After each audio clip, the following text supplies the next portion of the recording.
Muy buenas tardes con todos. Mi nombre es Carlos Ugaz, segundo vicepresidente del Gremio de Construcción e Ingeniería de la Cámara de Comercio de Lima. Les damos la más cordial bienvenida a todos a este webinar sobre gestión de riesgos en proyectos de asociaciones público-privadas.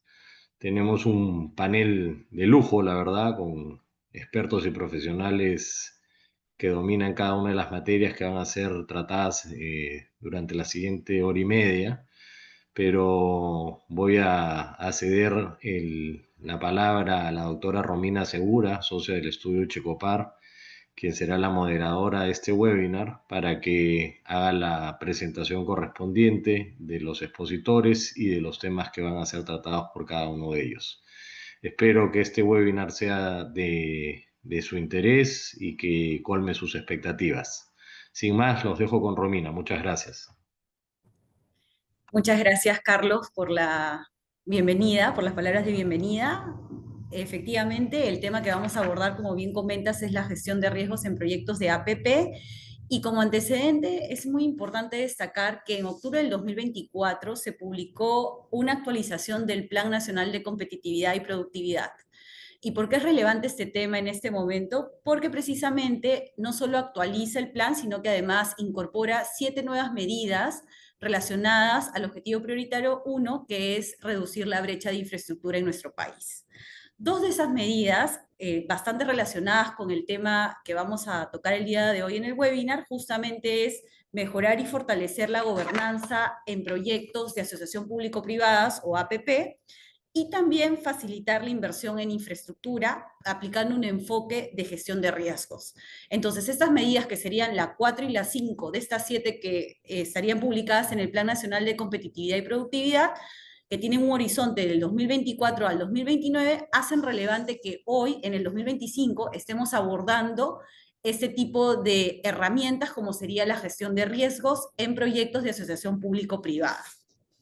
Y en ese sentido, lo importante, lo que quisiéramos destacar el día de hoy, son justamente aspectos críticos que están relacionados con cada una de las etapas de formulación, ejecución y solución de controversias en estos proyectos de asociación público-privada. Y para luego dar pase a nuestros panelistas, lo que quisiera destacar sobre todo es que en este webinar además tenemos no solo profesionales, como bien mencionó Carlos, con mucha experiencia, sino que también su formación y su experiencia son desde el sector público, privado y también en el uso de mecanismos de solución de controversias. Dicho esto, voy a pasar a presentar a Lucy Henderson, que va a tener a cargo el primer tema de este webinar. Y en el caso de ella, lo que voy a destacar es que es abogada, lo digo porque también tenemos ingenieros en este webinar. Entonces, es abogada, magíster en servicios públicos, con más de 30 años de experiencia en inversión privada en proyectos públicos y docencia universitaria. Actualmente es subdirectora de gestión de conocimiento de Proinversión y forma parte también de la lista de nómina de árbitros de varios centros de arbitraje con 10 años de experiencia en la práctica. Lucy, bienvenida a este webinar y te dejo para que puedas exponer justamente el tema relacionado con los proyectos APP y el aporte que hace este sistema o esta forma de ejecutar proyectos en el cierre de la brecha de infraestructura. Muchísimas gracias, Romina. Muchísimas gracias también, por supuesto, al Gremio de Construcción, de Ingeniería y Construcción de la Cámara de Comercio de Lima y a Adolfo Pulgar por la amable invitación de participar en este evento. Siempre es un gusto participar en eventos de este tipo. Voy a pasar a compartir mi presentación. Me confirman que está todo bien, me parece que está bien aquí. No se asusten que la presentación no implicará que me demore más del tiempo previsto. Espero cumplir con el tiempo establecido. Prometo, no prometo tanto, pero prometo. No, es verdad. Bueno, en primer término, comencé tarde, acá. Esa es la presentación, este es el título, acá comenzó. Bueno, se me pide hablar de las brechas de infraestructura y del rol de proinversión precisamente en este cierre de brecha. Esto es simplemente a nivel indicativo. Seguramente todos los que están aquí presentes han visto algunos indicativos, algunos estudios con relación a la brecha, la cuantiosa brecha de infraestructura que enfrenta nuestro país. Hay diversos análisis realizados, algunos difieren entre sí, Yo aquí simplemente he colocado el Plan Nacional de Infraestructura Sostenible para la Competitividad de los años 2022 al 2025, que es una actualización del plan que se aprobó originalmente en el año 2019, que nos arroja más o menos un estimado de 363.000 millones de soles de brecha a largo plazo en diferentes sectores, ¿no? En todos los sectores productivos y sectores sociales del país tenemos la brecha de infraestructura y principalmente la brecha de servicios públicos, ¿no? Porque los servicios públicos van a estar soportados pues precisamente por la infraestructura de uso público será el soporte físico de estos servicios públicos. Antes de entrar justamente a la presentación, veía una publicación que había hecho justamente el gremio de construcción en LinkedIn y decía, bueno, no se trata solo de construir, sino de construir bien. Entonces, justamente esa puede ser una de las primeras ideas que quiero transmitirles y que no digo que no se construya bien bajo otros mecanismos de sinergia público-privada o de contratación por obra pública. Por supuesto que también se construye bien, no en todos los casos, pero la idea es que se construya bien. Pero precisamente el mecanismo de asociaciones público-privadas lo que promueve es que quien construya sea finalmente quien opere. Y esto de alguna manera lo que busca va a ser pues que el que construya asuma los riesgos, y hoy estamos precisamente hablando de riesgos, asuma los riesgos de que aquello que está construyendo va a ser adecuado para una operación que la va a mantener él mismo. Entonces, estamos de alguna forma garantizando, o los contratos deben garantizar, que tengamos una construcción adecuada al el servicio público que queremos. Entonces, ¿cómo nos hemos organizado como país para enfrentar, o uno de los mecanismos, una de las sinergias que tenemos para enfrentar este déficit de infraestructura del que hemos comenzado hablando? Tenemos el Sistema Nacional de Promoción de Inversión Privada. El Sistema Nacional de Promoción de Inversión Privada, que si bien el proceso en general de promoción de inversión privada data ya de hace más de 30 años en nuestro país, el Sistema Nacional de Promoción de Inversión Privada sí data del 2012 en adelante, con ocasión del decreto legislativo 1224, que crea el Sistema Nacional de Promoción de Inversión Privada, adscribiendo como ente rector del sistema a la Dirección General de Política y Promoción de Inversión Privada del Ministerio de Economía y Finanzas, dando a los organismos promotores de inversión privada, los OPIPs, entre los que se cuenta Proinversión, que tiene a su cargo lo que son los proyectos de alcance nacional y aquellos de alcance regional o local que le son encargados para ser llevados adelante. Y son los organismos promotores de inversión privada que también pueden ser los propios gobiernos regionales o los gobiernos locales en las materias de su competencia. Luego tenemos a la entidad pública titular del proyecto, que es quien va a representar al concedente, ¿no? Que es el Estado, en este caso el Estado peruano, pero que va a estar representado en el contrato y en la gestión del contrato y en la elaboración del proyecto por el Ministerio en el caso de proyectos de alcance nacional y por gobiernos regionales y gobiernos locales en el caso de proyectos de alcance subnacional. Luego tenemos a los organismos reguladores, de haberlos, hay sectores que no tienen organismo regulador, pero los que tienen, los sectores económicos que tienen organismo regulador, o CITRAN, o CIPTEL, o SINERMIN y SUNAS. Y bueno, la norma incorpora también a los órganos de control, fundamentalmente a la Contraloría General de la República, a INDECOPI por temas de competencia, otros organismos vinculados a temas de control, como en temas ambientales, por ejemplo, que pueden estar incorporados.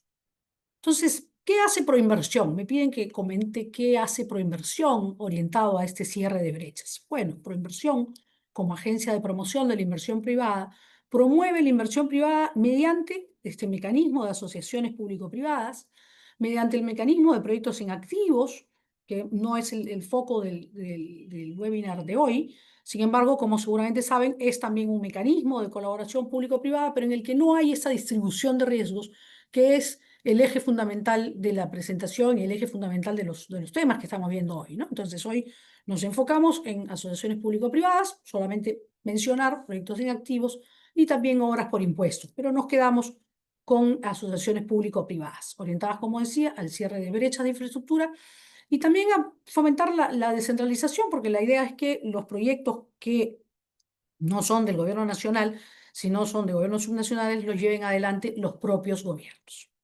Entonces, Proinversión lidera la promoción de los proyectos en las fases de estructuración y en las fases de transacción de las APPs.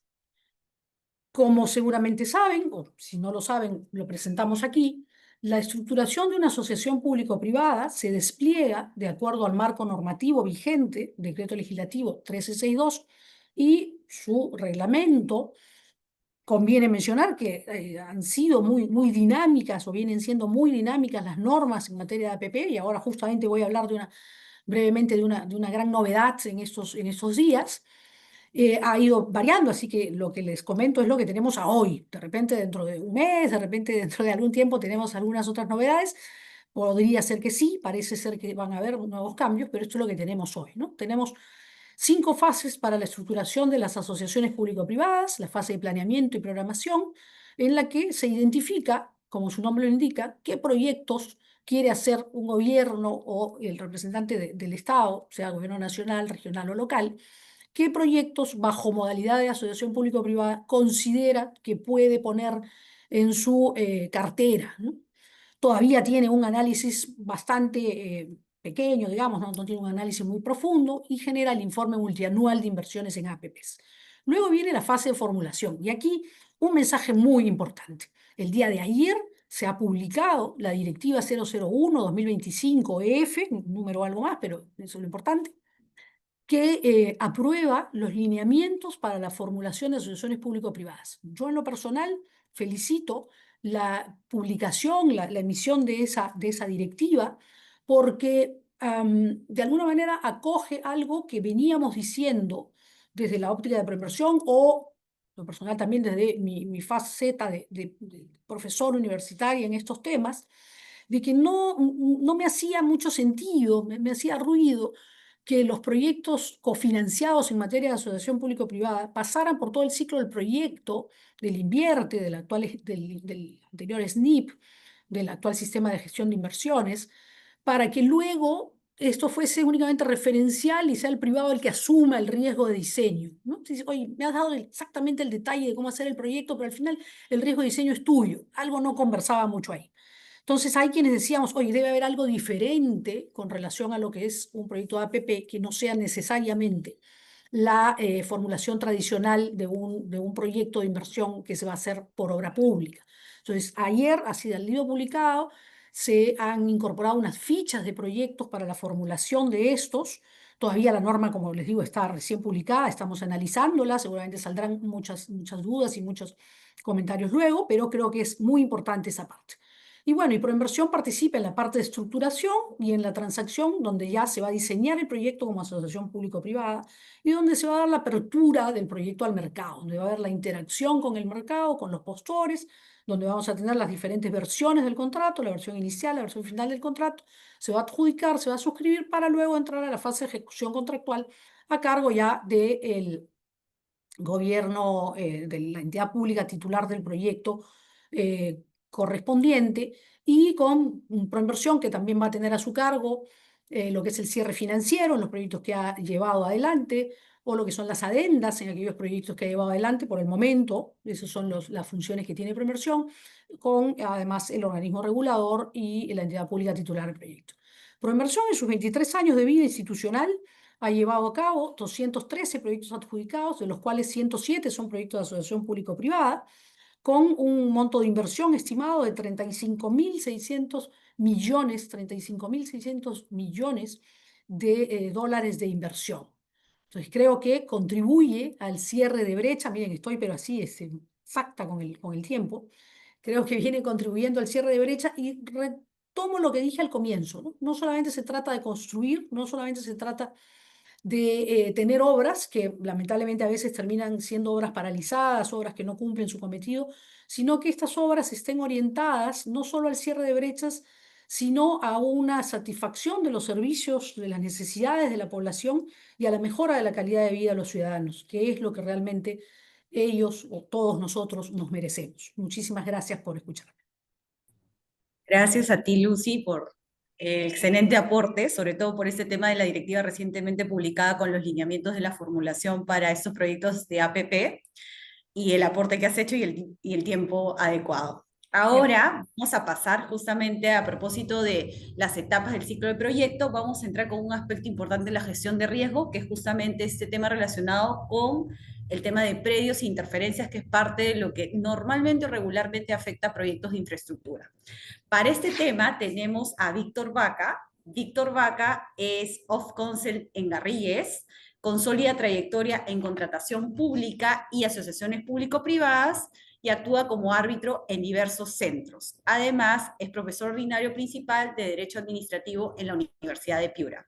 Víctor, gracias por acompañarnos el día de hoy y te cedo la palabra para que puedas abordar el tema relacionado con el riesgo con predios e interferencias en este webinar.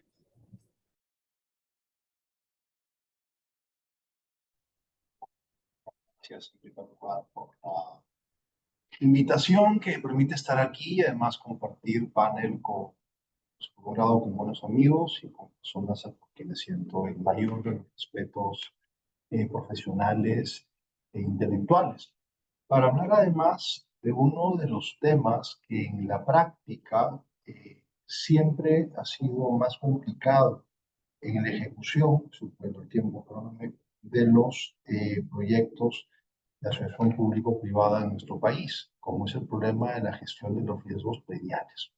¿Por qué? Porque lo primero que tenemos que tomar en cuenta es que estos proyectos normalmente se ejecutan sobre un predio y ese predio tiene que ser entregado por el concedente al concesionario para que en él ejecute el proyecto y ese predio tiene que ser entregado además en condiciones de ser aprovechado y utilizado para su finalidad. Por tanto, tenemos que, en primer lugar, identificar que es necesario que el predio se entregue y, en segundo lugar, que ese predio tiene que ser útil, tiene que poder ser destinado para las finalidades de la ejecución del proyecto que finalmente satisface el interés. Sobre esto, todos sabemos, es necesario que lo cuente, que en nuestro país se han dado dificultades pues, en la ejecución de algunos proyectos en los cuales justamente se ha tardado muchísimo en llevar a cabo las inversiones y, por tanto, en poner a disposición del concesionario los bienes de la concesión. ¿Cómo hacer para que este riesgo, de alguna manera, se reduzca o hacer que este riesgo esté mitigado de alguna manera controlado? Sabiendo además que el riesgo predial, es decir, el riesgo de poner el inmueble a disposición del concesionario, es un riesgo que dentro de la distribución de riesgos entre concesionario y concedente, entre contratista y Estado, le corresponde al Estado. No es un riesgo que asuma o que deba asumir el concesionario. Además, también es muy importante, de cara a entender cómo funciona esto, saber que las dificultades no son las mismas cuando hablamos de un proyecto urbano que cuando hablamos de un proyecto que se puede ejecutar, que se va a realizar pues, un predio de terrenos seriazos. O sea, si es que estamos hablando de una carretera que punto A, un punto B en la sierra, una recientemente adjudicada, tendrá, por supuesto, dificultades en cuanto a los predios, pero estas serán menores a aquellas que encontramos cuando hablamos de un proyecto urbano, como puede ser el aeropuerto, como puede ser alguna carretera urbana, como aquella que yo voy a usar como referencia para algunos casos, como puede ser el proyecto del anillo vial periférico. Pues bien, tenemos, ya que hablamos del riesgo predial y de cómo mitigar estos riesgos, que primero, pero en primer lugar tenemos cómo que intentar entender cómo hacer para que el predio sea entregado, por tanto, esté disponible para el concesionario. Y en segundo lugar, cómo hacer para que ese predio sea posible de emplear para los fines del contrato. Cuando hablamos de lo primero, cuando hablamos de cómo hacer para que el predio sea entregado, tenemos que pues, ponernos en el supuesto de que sea un predio del Estado, que es más fácil, o en el supuesto cual ese predio que se necesita para la ejecución del proyecto sea un predio que no le pertenezca al Estado. Ya sea porque haya un propietario, que haya un concesionario con determinadas condiciones, o en ocasiones, y ese es el supuesto más complicado, como espero poder explicar, cuando haya simplemente un ocupante. Cuando hay un ocupante en un predio que no tenga pues, propiedad o título de propiedad y al que también tendría que poderse reubicar para que el proyecto sea ejecutado. Históricamente, el mecanismo que encontrábamos para que esté a disposición, primero del Estado y, por supuesto, a través del Estado del concesionario, este bien, es la expropiación, que es una de las potestades clásicas de los poderes públicos que le permite privar de un bien a un privado, que dice que reemplaza el contenido del derecho, la propiedad sobre el inmueble, la propiedad sobre el dinero que se le paga, pero bueno, no entremos en esa discusión. Es un mecanismo por el cual se priva del bien a un sujeto privado para que este bien sea utilizado para una finalidad determinada, que además tiene que estar prevista en la Constitución. La expropiación, sin embargo, tiene algunos bemoles, tiene algunas complicaciones. ¿Por qué? Primero porque requiere ley y después porque pues, tiene un proceso, un procedimiento que ciertamente es un poco más largo que la otra alternativa que venimos empleando también en nuestro país. Y si bien a nivel de la legislación la posibilidad de cuestionar el acto de expropiación resulta más limitada en la práctica, se han planteado pues algunos mecanismos de garantía constitucional contra los actos que materializan la expropiación. Entonces, históricamente el mecanismo fue la expropiación, pero ya en el Perú hace bastantes años se empezó a utilizar el mecanismo de trato directo, que es un mecanismo más simple porque no llega a esa transferencia forzosa, sino que parte de una negociación con incentivos. Pero incluso estos mecanismos de trato directo, siendo mejores que la expropiación, aún así encontraban ciertas dificultades propias de los problemas de gestión que a veces encuentran las entidades públicas, tanto para la identificación de los bienes como para materializar esa negociación con los titulares de los bienes. Y por último, incluso las dificultades que podían encontrar los poderes públicos para realizar el pago de estos bienes que se estaban adquiriendo vía trato directo o para proceder inmediatamente al cercado y demolición del inmueble, porque si el inmueble queda allí 3 meses, para cuando quieras demolerlo, pues seguramente va a estar ocupado por un sujeto diferente. Por eso, en este proyecto que estoy usando como referencia, que sea bueno y maravilloso, sus problemas tendrán en ejecución seguramente, pero se intentó mitigar este riesgo, permitiendo que la gestión del trato directo también esté a cargo del concesionario. No es una traslación del riesgo, es una traslación de la gestión del trato directo, de tal manera que pueda ocuparse de este trato directo e incluso pueda llegar hasta el pago que le va a ser reconocido por parte del Estado, ya sea con pago en efectivo a través de unos certificados transferibles. Porque el principal interesado en el fondo, que esos inmuebles estén a disposición del proyecto, es el concesionario.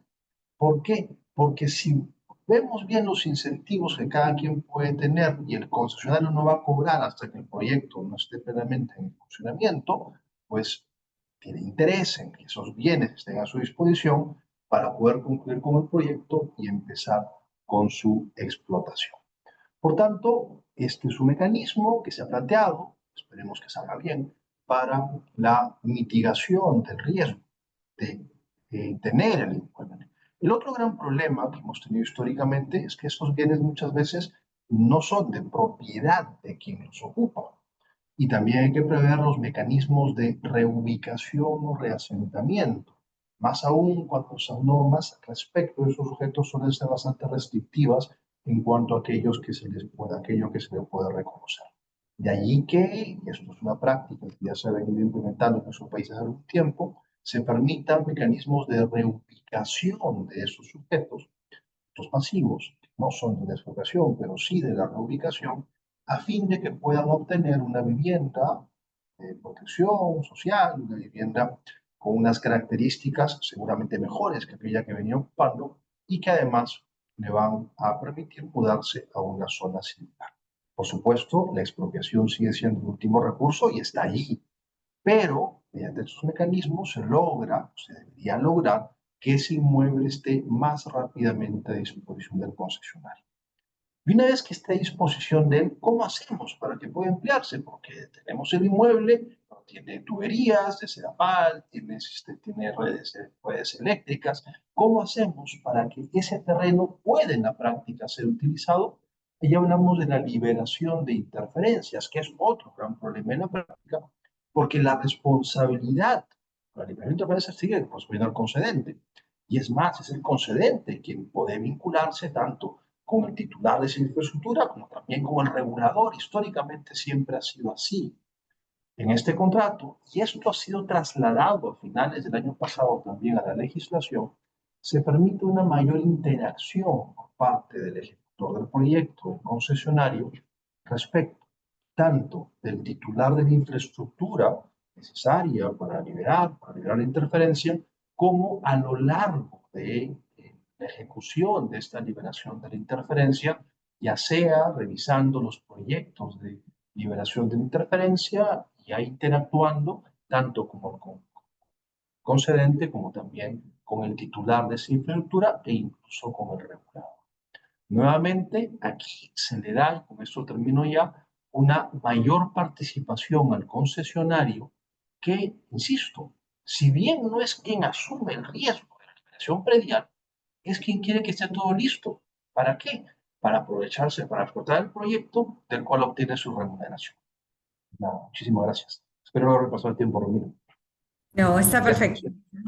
Está exacto. Muchas gracias, Víctor, por el aporte. De hecho, creo que lo muy importante como idea es eso, es que finalmente, si bien el riesgo de entregar los predios liberados queda en el concedente, qué importante es tener otras herramientas a nivel contractual o legal que permitan facilitar o acelerar, como bien mencionas, la disponibilidad de esos predios, ya sea a través del trato directo, la reubicación y siempre finalmente queda la parte de la expropiación, que es muy importante en el tema de gestión de riesgos. Entonces, gracias por el tiempo. Lo que vamos a hacer ahora, ya habiendo hablado de una etapa inicial e importante, que es tener disponible el terreno para ejecutar proyectos, otro siguiente aspecto relevante es justamente el diseño.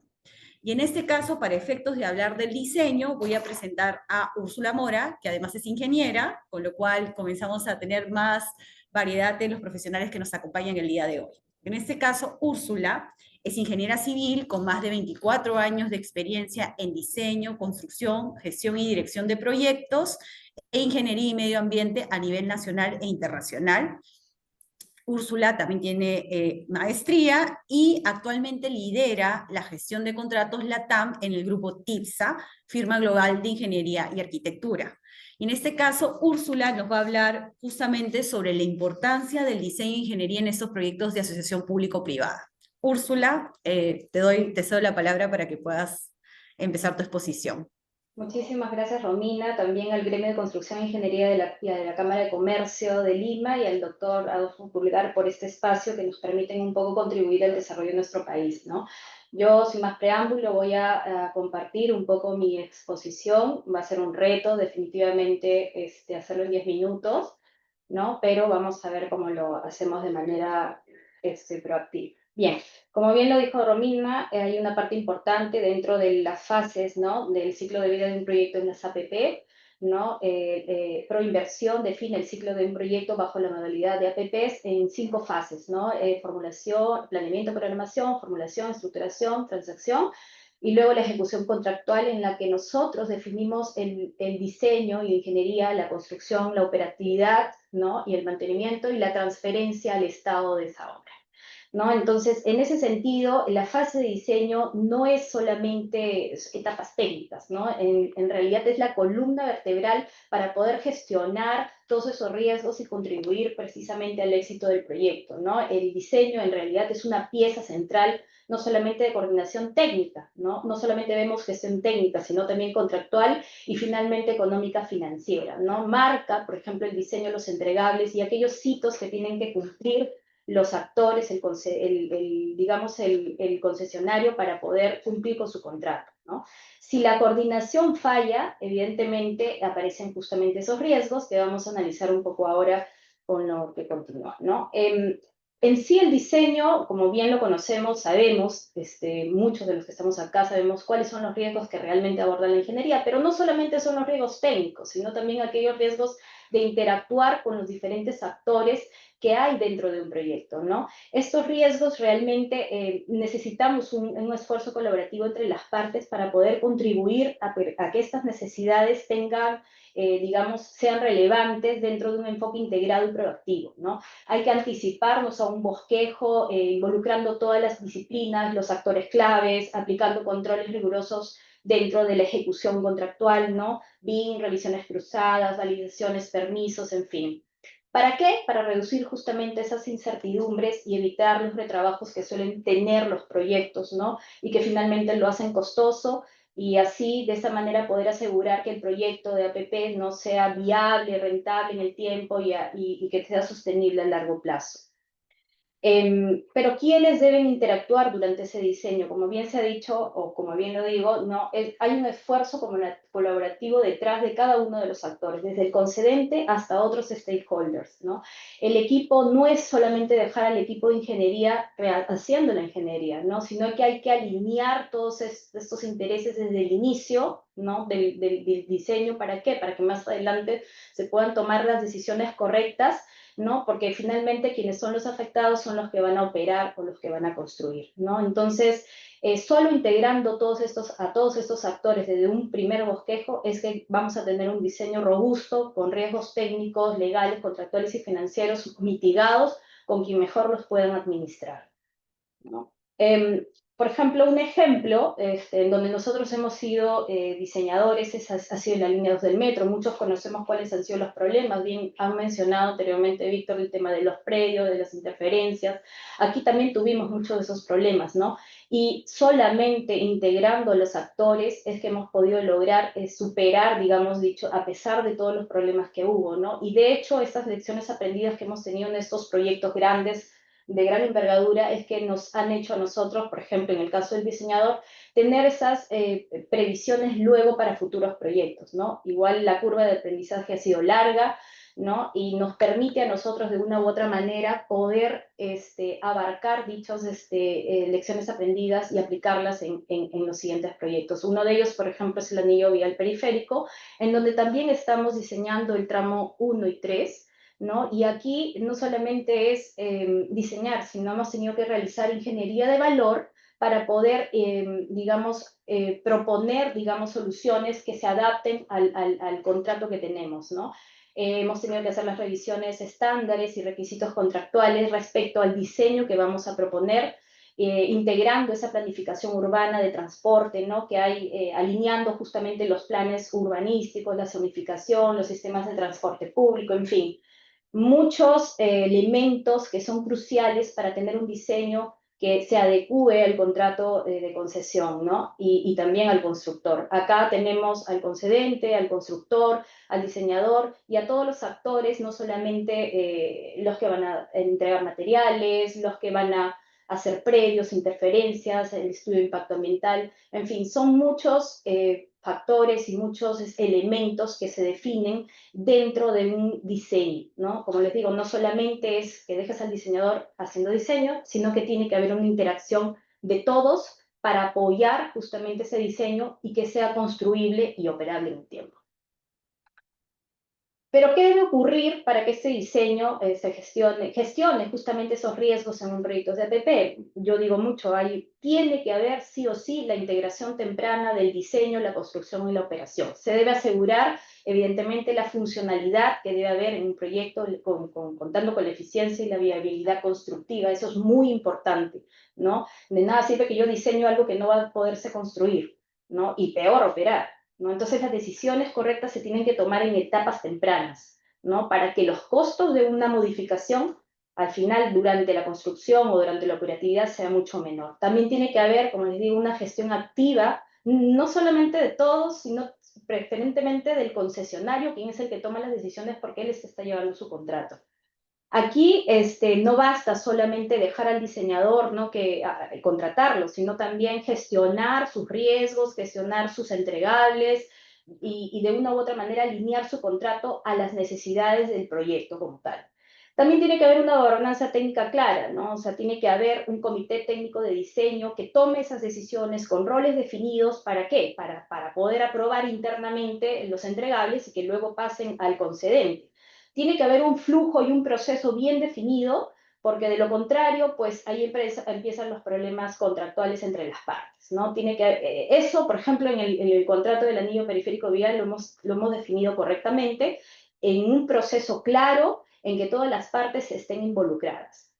Después de ello, evidentemente tenemos todos esos controles de calidad y verificación cruzada importantes, no sé, el uso de las herramientas de BIM, el gestionar las interfaces con otras disciplinas, con otros actores, no solamente desde el diseño, por ejemplo, los actores ambientales, los de predios, interferencias, ¿no? Porque finalmente vamos a dar una respuesta frente al concedente de una revisión integral, ¿no? Entonces, eso es importante desde el punto de vista del diseño, que haya integralidad en todas las partes que forman parte de un diseño como tal, ¿no? El diseño es un proceso vivo.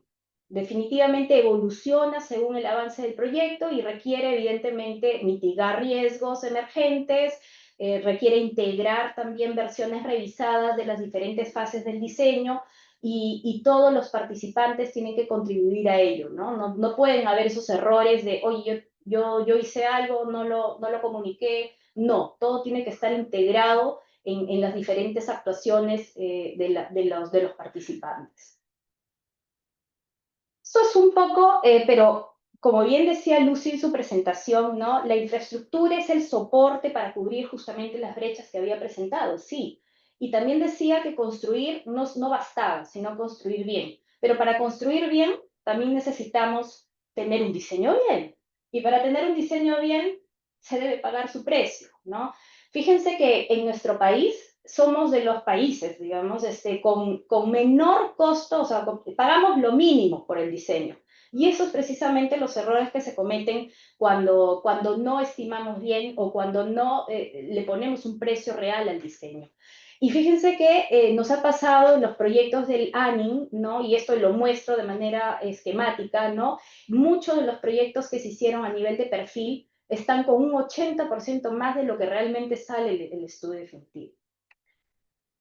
Con esto voy a terminar, y yo creo que hay 3 puntos claves, y es que el diseño es la mejor herramienta para mitigar justamente dichos riesgos, y para eso tiene que tener una visión constructiva y operativa, saber anticipar y controlar justamente esos riesgos desde el primer bosquejo e integrando a todas las personas que deben estar dentro de un diseño, ¿no? La colaboración multidisciplinaria es la clave, definitivamente.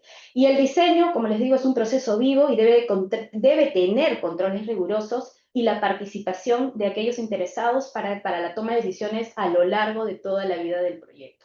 Creo que, Romina, no sé si he logrado con eso en los 10 minutos, pero es un poco puntualizar. Hay muchos más temas que tratar, pero es un poco lo que he podido hacer en 10 minutos.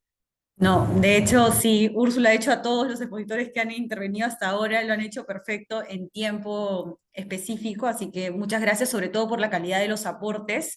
Creo que uniendo o conectando con lo que también había dicho Víctor, incluso, efectivamente hay una necesidad de colaboración, más allá de que la palabra se utilice en muchos de los términos y se incentive, la verdad es que hay una actividad conjunta que hacer, y en este caso tú muy bien lo has destacado, la necesidad de que todos los actores que intervengan en el desarrollo de un proyecto de infraestructura, y estamos hablando de muchos de ellos, la idea es que intervengan lo más temprano en el diseño, de manera que puedan ser considerados para efectos de tener aquello que se va a construir. Y sí destaco, para poder conectar con el siguiente panelista, lo importante o el aspecto clave, que es que el diseño tiene mucha injerencia en hacer el proyecto viable y además rentable, que es lo más importante. Entonces, en este caso, sumaríamos también a esta frase de no solo es construir bien, sino también hacerlo viable y rentable, y para eso, Úrsula, muy bien que hayas destacado el tema del diseño o la relevancia de poder hacerlo bastante bien e invertir también en hacerlo bien. Entonces, ahora vamos a pasar a presentar a Juan José Cárdenas. Juan José es socio del área de proyectos de infraestructura de Dama Legal Advisors, tiene LLM en Corporate Finance por LSI, y él tiene 25 años de experiencia profesional asesorando en la estructuración, negociación, financiamiento y ejecución de proyectos de infraestructura, incluyendo precisamente los que son tema del webinar de hoy, que es el esquema de APP o asociaciones público-privadas. En este caso, Juan José nos va a hablar precisamente de la relevancia o el riesgo del financiamiento desde la posición del financiador. Juan José, bueno, bienvenido al webinar y en este caso te cedo el uso de la palabra para que puedas hacer tu exposición. Muchas gracias, Romina. Gracias al gremio de construcción de la Cámara por la invitación a este evento para darles un brochazo, ¿no?, general de los diferentes ángulos sobre los riesgos en las APPs, ¿no? Y engarzando un poco con lo que decía Úrsula, veía ahí, digamos, efectivamente el diseño es importantísimo y también para el financiamiento es importantísimo, ¿no? Y también, por ejemplo, los lenders, los que financian un proyecto de APP, se van a tener que meter en el diseño, porque finalmente si el diseño no está bien hecho, ¿no? Por X razones, eso va a impactar después en la rentabilidad del proyecto y en la capacidad del concesionario de pagar el financiamiento, ¿no? Así que un poco lo que vamos a hacer en estos 10 minutos que me tocan es ver los riesgos del lado del financiamiento, sobre todo del lado del financiador, pero como les voy a comentar en realidad, y podemos pasar ahí la siguiente diapositiva, en el caso de los riesgos del financiamiento, en el caso del financiamiento en APPs, ¿no? Los riesgos, primero, ¿no? Conceptualmente, el principal riesgo está alocado en el concesionario, en el sentido que y por eso es una relación público-privada, ¿no? El privado, ¿no?, que trae su expertise, trae la capacidad de hacer el proyecto, trae la inversión, ¿no?, trae su equity, y también es el que se obliga a traer el financiamiento. Y eso obviamente va a variar en función de que si estamos en una APP cofinanciada o una autosostenible, ¿no? Por el lado del financiamiento lo que va a variar es, en una autosostenible, el 100% del riesgo del financiamiento es del privado. En una cofinanciada va a haber una compartición de este riesgo en función del tipo de cofinanciamiento del cual se trata, ¿no? Entonces, eso como marco general. Segundo elemento importante es que en el Perú tenemos mucha experiencia en financiamiento de APPs.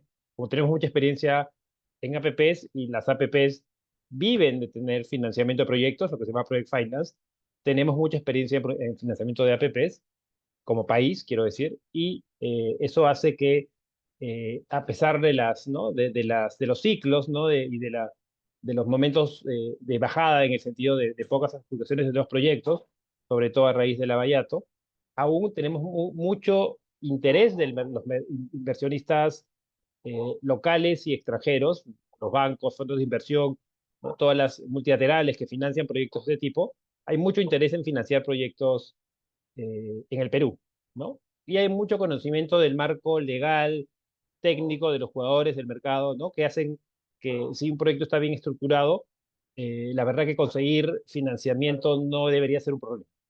Entonces, tenemos experiencia como país y tenemos la capacidad de atraer diferentes fuentes de financiamiento, diferentes financiadores, ¿no?, diferentes lenders para proyectos de APP en el Perú. La siguiente, Ilmina, sí, donde ahí entramos a los riesgos. Ok.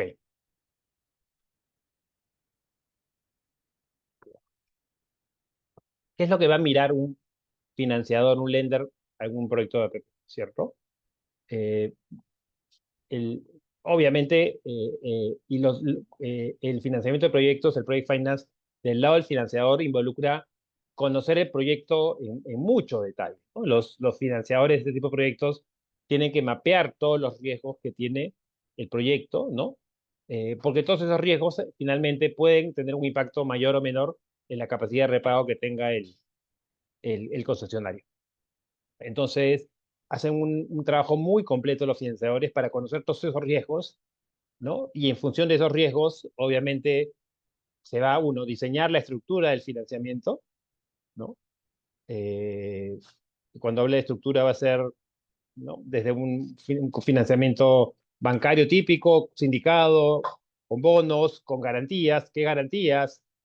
Solamente las del proyecto, que es el típico Project Finance, o por ejemplo en la etapa preconstructiva se va a requerir alguna garantía de los sponsors, ¿no? Hasta que se baje el riesgo de la construcción y ya podemos tener solamente riesgo del proyecto. Entonces, todo ese análisis, ¿no? Se hace por el lado del financiador para ver cuáles son los riesgos del proyecto y tratar de ver cómo se han mitigado, ¿no? Y obviamente, esa tarea la tienen que hacer y lo hacen los concesionarios cuando postulan a un proyecto, ¿no?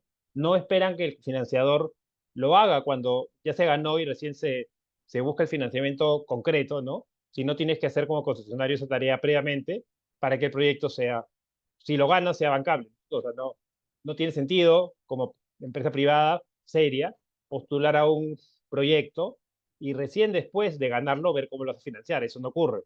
Las empresas lo que hacen es desde el momento de la licitación, de la estructuración, ¿no? Y de hecho, Proinversión lo hace así también, ¿no? Cuando estructura un proyecto, tiene que mirar que luego el mercado va a poder financiar ese proyecto, ¿no? Y va a poder evaluar los riesgos y va a ver cómo se mitigan cada uno de los riesgos y ver qué riesgos son, pueden ser tomados o no por los financiadores. Y ahí tienes que ver la probabilidad de incumplimiento de los pagos de la deuda, los incrementos en los riesgos de ejecución que pueden afectar el flujo de caja,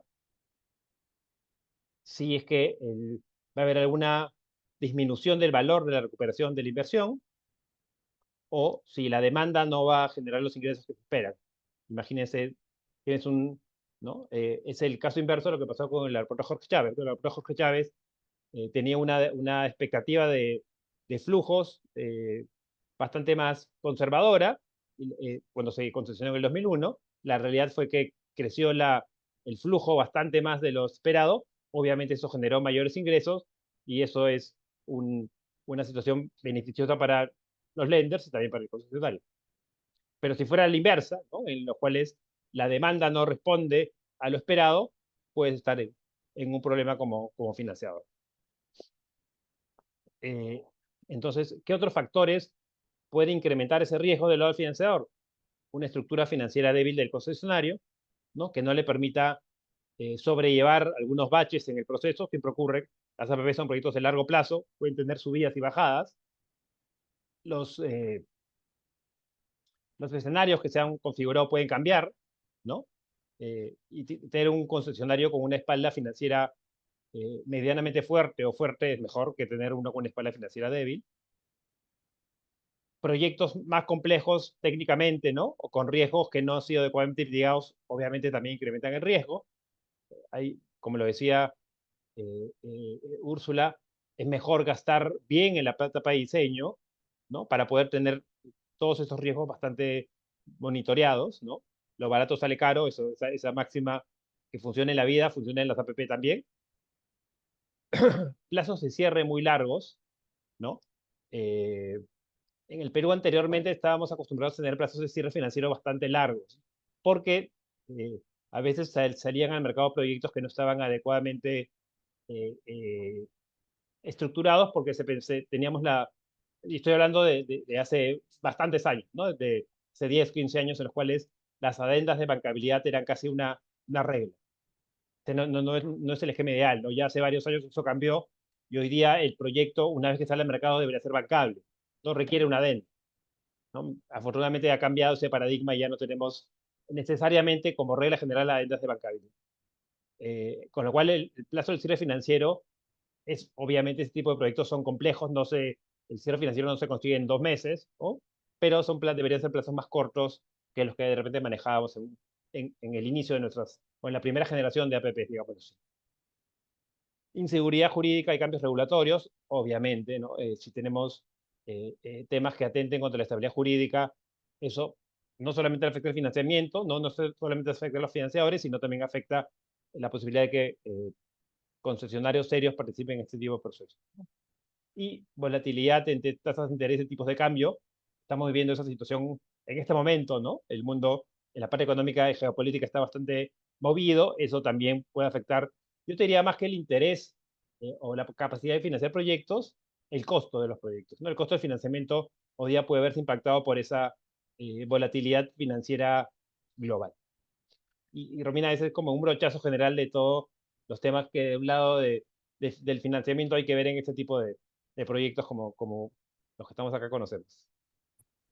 Muchas gracias, Juan José, por el aporte y de hecho me parece interesante cómo bien has destacado que experiencia tenemos en el hecho de financiamiento de proyectos APP y también la posibilidad de que, porque hemos venido desarrollando como país bastante proyectos bajo ese régimen, también hay diferentes fuentes a las cuales pueden acudir y destaco sobre todo esta importancia de planificarnos o prepararnos, en este caso el concesionario, para lograr un cierre financiero o poder justamente estar trabajando en el financiamiento para poder lograr en las etapas que requiere justamente estos proyectos poder tener este cierre financiero. Así que súper bien tus aportes también, te agradezco mucho. Y en este caso lo que vamos a hacer es entrar ya a la etapa, digamos, importante y también transversal, así como el financiamiento que nos ha comentado Juan José. Otro aspecto transversal a los proyectos de APP también son los temas relacionados con la solución de controversias. Entonces, nuestros últimos dos panelistas van a hablar sobre este tema. Primero voy a empezar con Jean-Pierre Galván. Jean-Pierre Galván es abogado, candidato doctoral para PhD en dirección de proyectos, con experiencia de más de 15 años en dirección, evaluación y gestión de riesgos, administración, estructuración de proyectos de infraestructura y de servicios públicos. En este caso, Jean-Pierre, que además es actual presidente de la Comisión Especial que representa al Perú en controversias internacionales, SICRESI del MEF, él nos va a abordar un aspecto muy relevante que es precisamente la experiencia o las lecciones aprendidas a partir de los laudos arbitrales en proyectos de asociación público-privada. Jean-Pierre, bienvenido a este webinar y te cedo el uso de la palabra para que puedas exponer. Muchas gracias, Romina. Muchas gracias al Gremio de Construcción e Ingeniería de la Cámara de Comercio de Lima.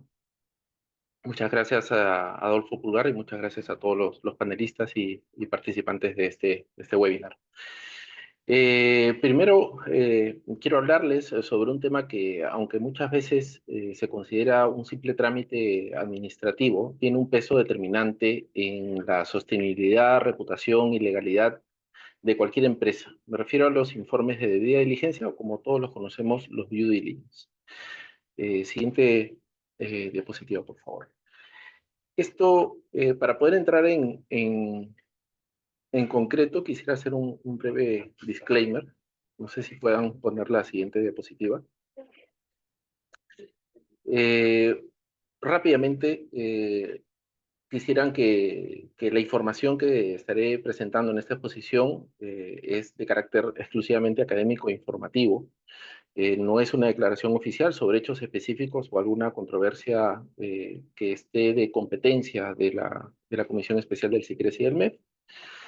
Y voy a hablarles, por tanto, siguiente diapositiva, de un laudo arbitral de un caso entre la concesionaria Ruta del Sol, SAS, contra la Agencia Nacional de Infraestructura, la ANI, de Colombia. Siguiente diapositiva, por favor.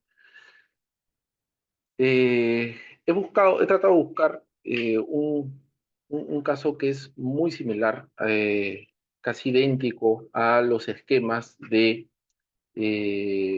construcción, operación, rehabilitación, ampliación, operación y mantenimiento de corredores viales en la región. Estos esquemas de asociación público-privada son muy utilizados en Latinoamérica y dada la similitud con muchos de los casos que llevamos en la Comisión Especial, he tratado de escoger este porque me parece muy útil en el presente caso. Dicho esto, cuando hablamos de debida diligencia, generalmente asociamos este requisito a procesos de fusiones y adquisiciones, donde se revisan balances, contratos y riesgos antes de firmar una operación. Pero reducir esta práctica a una mera formalidad técnica o financiera es a todas luces un error estratégico y sobre todo ético. En el contexto actual, marcado por una creciente vigilancia internacional de los últimos casos CIADI, frente a los delitos económicos y de corrupción, los informes de debida diligencia ya no son un simple requisito complementario. Son más bien un instrumento imprescindible de previsión, de análisis integral y sobre todo de toma de decisiones responsables. En este caso, que les comentaba de concesionaria Ruta del Sol y la Agencia Nacional de Infraestructura, hubo una sesión de derechos de esta concesión que marcó un hito importante al momento de evaluar la controversia y cada una de las pretensiones presentadas por parte del Tribunal Arbitral, el cual en su laudo, gracias al escrutinio específico, pudo determinar que la causa y el móvil que utilizó Odebrecht y las demás empresas que está liberada, dado que Odebrecht contaba con una posición una posición de dominio sobre la SPV, tenía más del 80% de participación sobre esta concesión. El tribunal pudo determinar que el objeto que buscaba Odebrecht en este caso no era el objeto social de la concesión, sino que era la obtención de un negocio que le permitiera obtener un rédito a partir de un pago de sobornos para poder obtenerlo. Es decir, no solo consideró el hecho de que la sesión de derechos interna que pudo tener Odebrecht entre sus vinculadas reafirmó aún más el hecho de que utilizó sobornos para poder obtener esta concesión, sino que además estableció un umbral muy importante para aquellos participantes en este tipo de sesiones para los informes de debida diligencia. Y es por eso que estoy tomando este punto de debida diligencia como una lección aprendida, no solo a nivel de decisiones financieras, sino también a nivel de decisiones administrativas en asociaciones público-privadas. Siguiente diapositiva, por favor. Si bien es cierto que la debida diligencia ha cobrado especial protagonismo en los casos CIADI de corrupción, particularmente en operaciones donde empresas privadas han mantenido relaciones contractuales con el Estado, su utilidad no debe entenderse únicamente en términos reactivos o de cumplimiento normativo. El umbral que últimamente está persiguiendo los tribunales CIADI es que la debida diligencia debe ser, por el contrario, una herramienta estratégica y proactiva para cualquier empresa, sin importar su tamaño o sector. Sirve para entender que no solo los riesgos financieros, sino también los riesgos reputacionales, legales, laborales, ambientales, de derechos humanos, podrían afectar el desempeño y la sostenibilidad del negocio. En ese sentido, realizar una debida diligencia completa y rigurosa permite a la gerencia tomar decisiones más informadas, basadas en evidencia. De esta manera pueden anticiparse a crisis, proteger a los accionistas, preservar el valor de la marca. Por tanto, un informe de debida diligencia es, en esencia, un ejercicio de gestión inteligente y responsable por parte de la administración y por parte de la gerencia. Siguiente diapositiva, por favor. Hay un punto que quiero destacar especialmente, es que en algunos escenarios, como hemos visto en varios casos en el SICRESI, es cómo ciertas empresas han intentado utilizar la herramienta de la debida diligencia de manera oportunista, como si fuese una herramienta para legitimar decisiones empresariales cuestionables, sobre todo cuando han participado en casos de corrupción vinculados con el Estado. En lugar de asumir responsabilidad, estas empresas se escudan en supuestos informes de debida diligencia para reclamar indemnizaciones o recuperar inversiones en arbitrajes internacionales. Esto no solo es éticamente reprochable, sino que socava la verdadera esencia de la debida diligencia, que es precisamente anticiparse a los riesgos y no justificarlos a posteriori. Es un poco lo que comentaba Juan José. Es importante entender que la debida diligencia no es un salvoconducto jurídico ni un blindaje moral. No puede convertirse en un mecanismo que avale prácticas corruptas bajo el contexto de desconocimiento, de haber seguido algún procedimiento formal sin haber examinado el fondo de los riesgos. Siguiente diapositiva, por favor.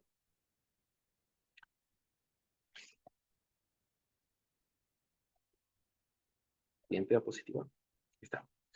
Por eso, hoy más que nunca, de parte del SICRESI, estamos fomentando, no solo a partir de del apoyo y la cooperación activa entre las entidades públicas involucradas competentes, sino también a través de los distintos órganos que no están directamente relacionados con el sistema de coordinación y respuesta de controversias de inversión, para promover una cultura empresarial que valore la debida diligencia como un proceso de integridad. No solo porque viene siendo considerado como un umbral en el CIADI, sino porque es más que un formulario, más que un checklist corporativo para la toma de decisiones. Esto implica que desde el lado empresarial, desde el lado privado, se deben de formar equipos con una capacidad analítica, fomentar la transparencia, fortalecer la gobernanza interna y exigir estándares éticos en cada nivel de la cadena de valor. La debida diligencia debe ser transversal, desde la evaluación de socios comerciales hasta la gestión de recursos humanos y la relación con proveedores. Solo para terminar, los informes de debida diligencia, y el siguiente diapositivo. Quiero que quede la siguiente frase, que es que los informes de debida diligencia deben dejar de verse como un trámite asociado únicamente a fusiones, adquisiciones o al cumplimiento mínimo de requisitos legales. Debe entenderse como un proceso vital para la toma de decisiones empresariales con visión a largo plazo y como un muro de contención ante la corrupción y el riesgo reputacional. Muchísimas gracias. Muchísimas gracias, Jean-Pierre, por la reflexión y cómo a partir justamente de la experiencia que han tenido de los laudos arbitrales, más allá del caso que has compartido, los estándares o los criterios que se deben implementar para la toma de decisiones en proyectos de largo aliento, como son estos proyectos de asociaciones público-privadas. Entonces, sobre este punto, bueno, muchas gracias por el aporte. Lo que vamos a hacer continuando con el tema de solución de controversias es tener a nuestro último panelista. En este caso tenemos a Adolfo Pulgar Suárez, quien además ha organizado este webinar. También muchas gracias, me uno a la felicitación por haber organizado este excelente tema. Y en este caso, Adolfo, además de presentarlo, que es abogado, también máster en Derecho de Empresa por la Universidad de Navarra y magíster en Administración por la Universidad del Pacífico, es consultor legal y árbitro especializado en contratación pública y en proyectos de infraestructura, como los que son materia de este webinar. En este caso, Adolfo nos va a hablar sobre los mecanismos de solución de controversias previos al arbitraje, y en este caso específicamente la propuesta de Adolfo es la Junta de Resolución de Disputas, que está regulada bajo el régimen de APP, su tratamiento normativo y las oportunidades de estandarizar en otros sistemas de contratación pública. Adolfo, te cedo el uso de la palabra para tu exposición. Muchas gracias, Romina. Gracias también al Gremio de Construcción e Ingeniería de la Cámara de Comercio de Lima por generar esos espacios de discusión, a los copanelistas que realmente son expertos en sus materias. Hemos tenido suerte de contar con ellos para este momento. Yo les voy a tocar sobre la Junta de Resolución de Disputas y el tratamiento normativo en los distintos, digamos, mecanismos o modalidades que tiene el gobierno peruano para el cierre de la brecha de infraestructura. Pero ¿qué es la Junta, no? La Junta podríamos definirla como un panel, ¿no? Como un equipo experto que acompaña al proyecto. En este caso sería el proyecto de asociación público-privada y que da soluciones contemporáneas a la ejecución del proyecto. ¿Qué es lo que diferenciaría, digamos, del tribunal arbitral o del arbitraje, ¿no? Que da soluciones que no necesariamente son contemporáneas al proyecto. Adicionalmente, la Junta tiene como función, o una de las virtudes o características principales, es que ofrece recomendaciones que pueden ser no vinculantes, pero finalmente son recomendaciones durante la ejecución de la obra. ¿De acuerdo? Esto como concepto de lo que es Junta. ¿Cuáles son las distintas modalidades y mecanismos que tiene el gobierno peruano para el cierre de la brecha de infraestructura y que finalmente cerrando la brecha de infraestructura vamos a generar mejores condiciones de vida para los ciudadanos o para los usuarios de la infraestructura, ¿no? Tenemos las APPs que ya fueron abordadas a lo largo de todo este webinar y que básicamente son estos contratos de largo aliento, de largo plazo, que se estructuran bajo una asignación adecuada de riesgos y que son pensadas para, digamos, cumplir niveles de servicio.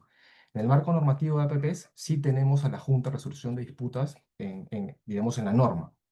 Por otro lado, tenemos la Ley General de Contratación Pública, que es el marco general, y que también ha previsto, en este caso, en la Ley 32069, que es una ley que entró en vigencia en abril de este año, que tiene a la Junta de Prevención y Resolución de Disputas.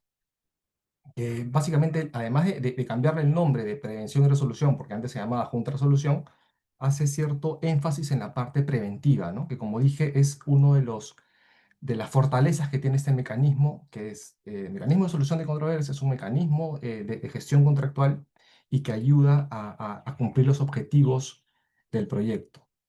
Esta Ley General de Contratación Pública también hace referencia al uso o permite el uso de los contratos estandarizados que finalmente han sido aprobados por la Dirección General de Abastecimiento del Ministerio de Economía y Finanzas, y que estos contratos permiten el uso de los dispute boards, ¿no? Dispute boards que son, digamos, el antecedente de la Junta.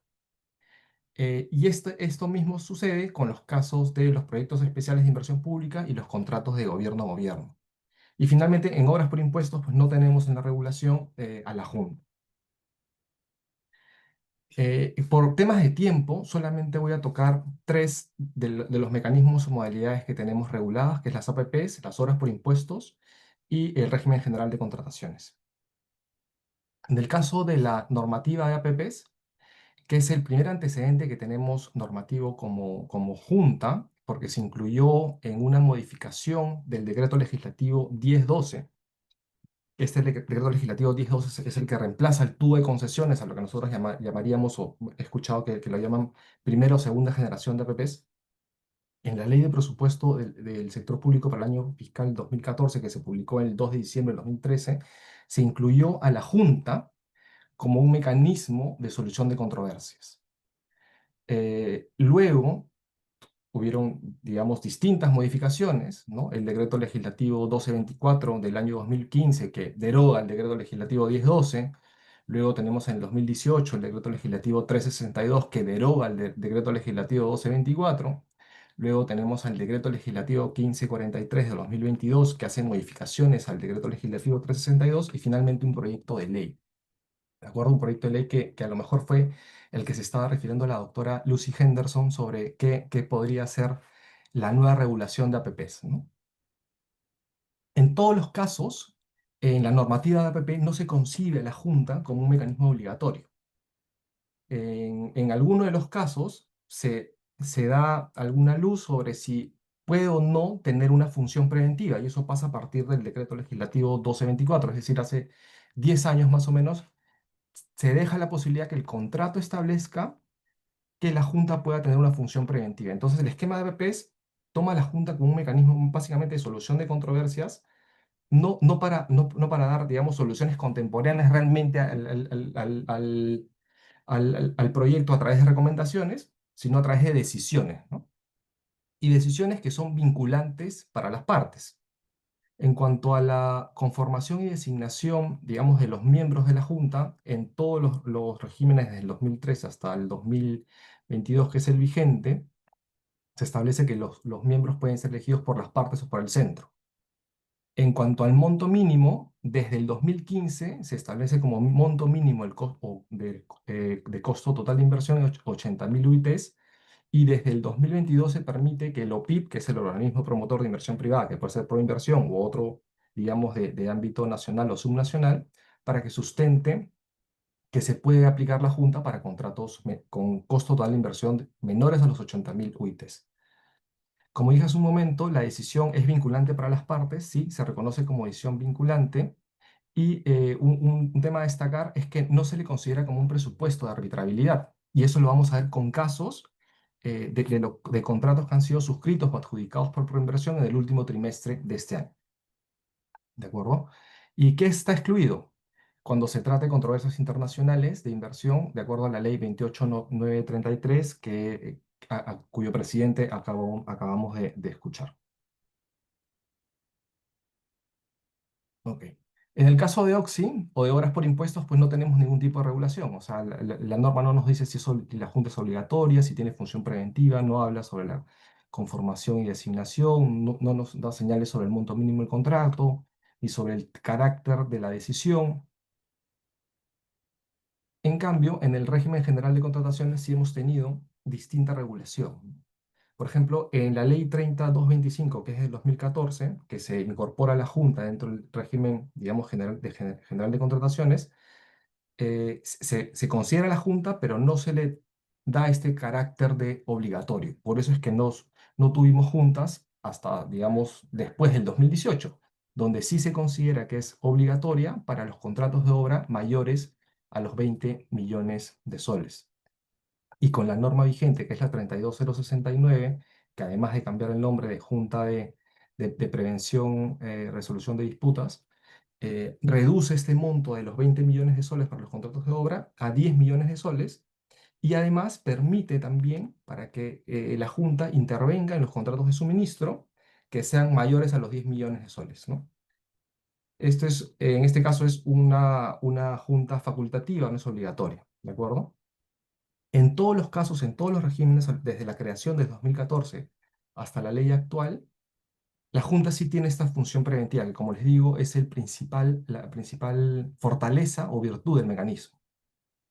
En cuanto a las materias que pueden ser de competencia de la Junta, hasta el 2018 se le permitía todas las controversias técnicas, digamos, de ejecución contractual hasta la recepción de la obra. Y con la ley vigente se amplía en el caso de obra hasta la liquidación y además como incorpora también el suministro como posibilidad de ser materia de contar una junta, se establece que es desde la ejecución contractual o durante la ejecución contractual hasta la entrega o pago final de los contratos de suministro, ¿no? Y algo importante para destacar es que sí es un presupuesto de arbitrabilidad, o sea, las controversias que se quieran llevar a arbitraje primero han debido ser sometidas a la Junta. Y luego, si una parte está en desacuerdo con una decisión de la Junta, se debe, digamos, reservar ese derecho y presentar esta solicitud arbitral, ¿no? En el plazo de caducidad, de acuerdo a los plazos de caducidad, pues, para cada materia. ¿Y cuáles son las exclusiones en el caso del régimen general de contrataciones? Básicamente son las vinculadas a las prestaciones adicionales. Digamos, hasta la norma que regulaba el 30225 con sus modificaciones, básicamente se excluían las prestaciones adicionales que no habían sido aprobadas por la entidad, por la Contraloría General de la República, y con la norma vigente, básicamente son las prestaciones adicionales que no han sido aprobadas por la Contraloría General de la República. ¿De acuerdo? Y esto es como un brochazo de los diferentes marcos normativos. Pero como estamos en una mesa de APPs, hay que ver si realmente se ha aplicado de forma homogénea la Junta a las APPs en una muestra de 3 contratos que han sido adjudicados o firmados por Proinversión en el último trimestre. Me refiero al ferrocarril Huancayo-Huancavelica, sector transportes, a la Petar Chincha, sector saneamiento, y al Hospital de Emergencia de Vía El Salvador, que es del sector, digamos, o de la cartera de salud. En el caso del ferrocarril Huancayo-Huancavelica, este es el primer caso donde un proyecto APP concibe a la Junta como parte de los mecanismos de solución de controversias. Ese contrato se firmó el 28 de mayo de 2025. Y en el lado izquierdo ustedes pueden ver distintas capturas de pantalla sobre las cláusulas del contrato que hacen referencia a qué materias serían de competencia de la Junta, ¿no? Por ejemplo, en el caso de los bienes, el inventario de bienes, hay discusión sobre la cantidad de los bienes, ya sea cantidad o calidad. Para la etapa preoperativa, en lo que respecta a las inversiones obligatorias, tanto para la fase de diseño como para la fase de, digamos, de trabajos. Y en la columna derecha lo que ustedes pueden ver es la regulación propia de la Junta, ¿no? El plazo para constituir la Junta, que es un plazo de 30 días posteriores a la fecha de cierre o fecha de firma de contrato de concesión, a quién se someten a la administración, que es en este caso el Centro de Análisis y Resolución de Conflictos de la Pontificia Universidad Católica del Perú. Pero lo que llama la atención es de la cláusula 18, 19 y 18, 20, más allá de establecer que la Junta tiene facultad para resolver durante, digamos, la etapa preoperativa, le da el carácter de definitiva e inapelable a la decisión de la Junta. Y dice que además de vinculante y ejecutable, no puede ser sometida a los mecanismos de solución de controversias, básicamente al arbitraje, ¿no? Y en la cláusula 1822 sí permite a la Junta ser constituida en base a acuerdo de las partes para la etapa, digamos, operativa. ¿De acuerdo? Este es un caso muy, muy importante a resaltar porque se está considerando la Junta como si no pudiese tener, digamos, errores, ¿no? Ni siquiera errores de forma o en la tramitación del procedimiento, a lo mejor afectación de derechos durante la decisión que ha sido emitida. Y es un tema que es como para repensarlo, ¿de acuerdo? El siguiente contrato que ha sido firmado es el de la Petar Chincha, es la planta de tratamiento de aguas residuales de Chincha, se firmó el 10 de julio del 2025 y en este caso usa el estilo clásico de proinversión para el diseño contractual de la cláusula de solución de controversias, que es este esquema escalonado, ¿no? Trato directo. Concluye el trato directo, se puede ir a arbitraje de conciencia para las controversias técnicas o arbitraje de derecho para las controversias no técnicas o legales. Y en el caso de las controversias no técnicas o legales, puede ser un arbitraje nacional o puede ser un arbitraje internacional de acuerdo al monto, digamos, la controversia. En este caso es 30 millones de dólares.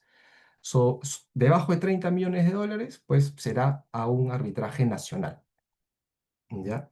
Lo que llama la atención de esta, digamos, de este contrato es que para el caso de las controversias técnicas, se dice arbitraje de conciencia bajo la administración de la Cámara de Comercio de Lima y para el arbitraje de derecho sede nacional administrado por el Centro de Análisis y Resolución de Conflictos de la PUC. Y bueno, y más allá que pues no tiene a la Junta como mecanismo de solución de controversias.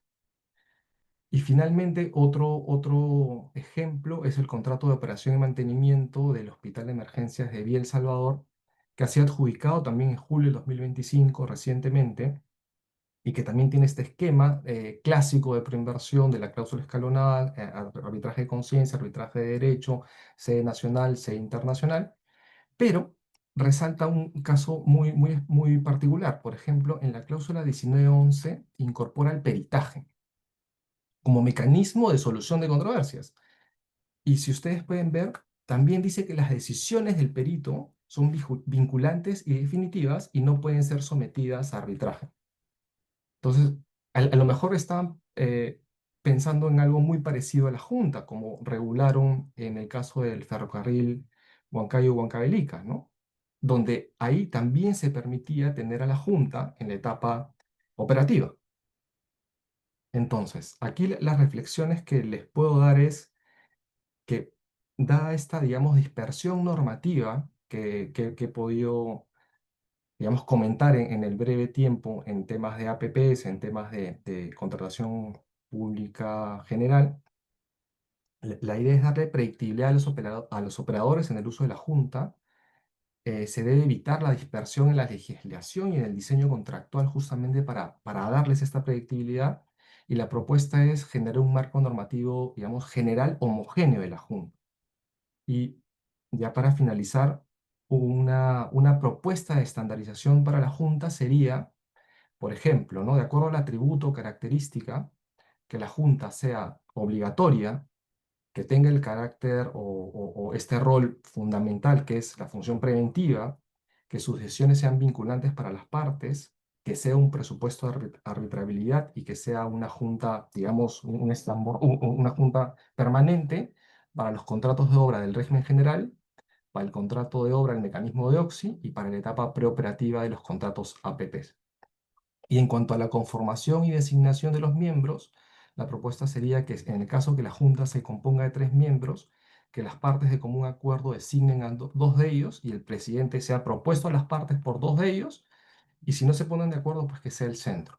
¿Y cuál sería el marco de referencia para esta propuesta? Es el reglamento relativo a los dispute board de la Cámara de Comercio Internacional. Y respecto a las características, digamos, de facultativa ad hoc o ver las materias de competencia o las materias excluidas o el monto mínimo del contrato, tendríamos que analizar, digamos, cada marco normativo y ver, digamos, las normas especiales para generar, digamos, un marco más homogéneo. Eso es todo, Romina, por mi parte, y agradezco nuevamente sobre todo a las personas que se han quedado hasta este momento. Muchas gracias, Adolfo, por tu aporte y de hecho por esta propuesta, este comparativo de distintos proyectos en APP que tienen detalles en el uso de Junta en distintos contratos, lo cual efectivamente nos invita a reflexionar o a revisar si las propuestas que tú, por ejemplo, estás haciendo ahora sobre estandarizar algunos usos, sobre todo en el mismo régimen, como podría ser el de APP, puede ser un aspecto importante a reforzar en los próximos proyectos. Dicho esto, vamos a pasar ahora a un cierre de preguntas. Hay un par de preguntas que se han formulado en el chat, entonces la primera va a ser para Lucy Henderson. La voy a leer justo a propósito de la publicación o el comentario que hiciste o la novedad sobre la directiva 001. La pregunta es si tiene algunas implicancias de optimización en los plazos de la fase de formulación o qué beneficios tiene para la gestión de proinversión. Sí, muchas gracias. Gracias, Romina, y gracias a quien hizo la pregunta. Como les comenté, esto es algo muy reciente. La norma ha sido publicada ayer, así que hago un primer disclaimer de que estamos analizando. El antecedente es que ya a comienzos de año había habido una modificación al reglamento del 1362 en el que se hablaba de que algunos proyectos debían pasar, proyectos cofinanciados, podían pasar en la fase de formulación por fichas de proyecto, pero no se había reglamentado. Entonces, esta es precisamente la reglamentación, o sea, la norma decía, ¿no? De acuerdo a los lineamientos que emitirá el Ministerio de Economía. Ha emitido estos lineamientos, por supuesto que va a beneficiar, porque lo que señala es que los proyectos debajo de 407.000 UITs, que hemos sacado la cuenta, son más o menos de 600 millones de dólares, o sea, son proyectos muy grandes, solamente aquellos de más de 600 millones, sí van a seguir pasando, entiendo, por el ciclo de proyecto tradicional, de acuerdo a las normas del Invierte, y los de menos de 600 millones con fichas de proyecto, que tienen un nivel de estudio menor, o sea, no es que estén excluidos del Invierte, pero sí van a tener un análisis diferente, con estudios secundarios, no fuentes primarias, no fuentes secundarias, en fin, una serie de diferencias que hará que, por supuesto, nos demoremos menos.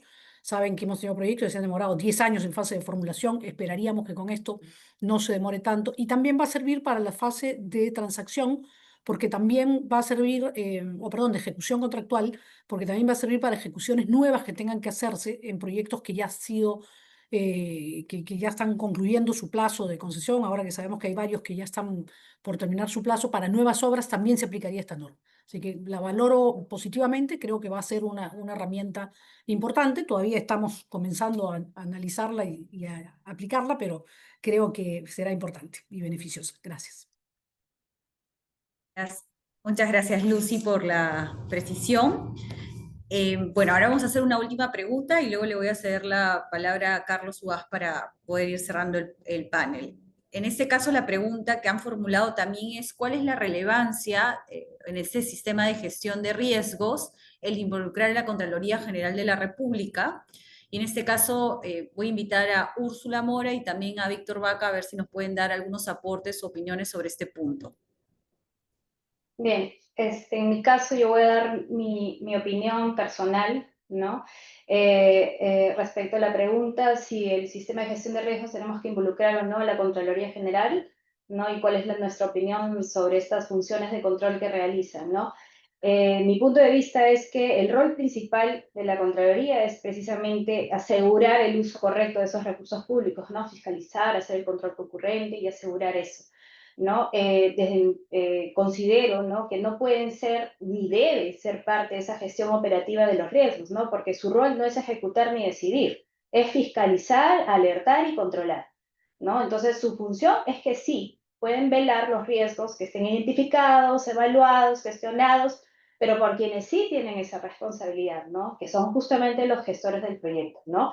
Sí tienen que hacer un control preventivo, concurrente y no solo sancionador, ¿no? En aras de que el proyecto se ejecute de manera correcta, ¿no? Entonces, para mí, el riesgo más grave, y creo que muchos somos impactados en ese sentido, es que la infraestructura, ¿no?, siga adelante, ¿no? Y el miedo más grande es decidir sobre ello, ¿no? Entonces, más control útil y menos parálisis, ¿no?, por ese temor.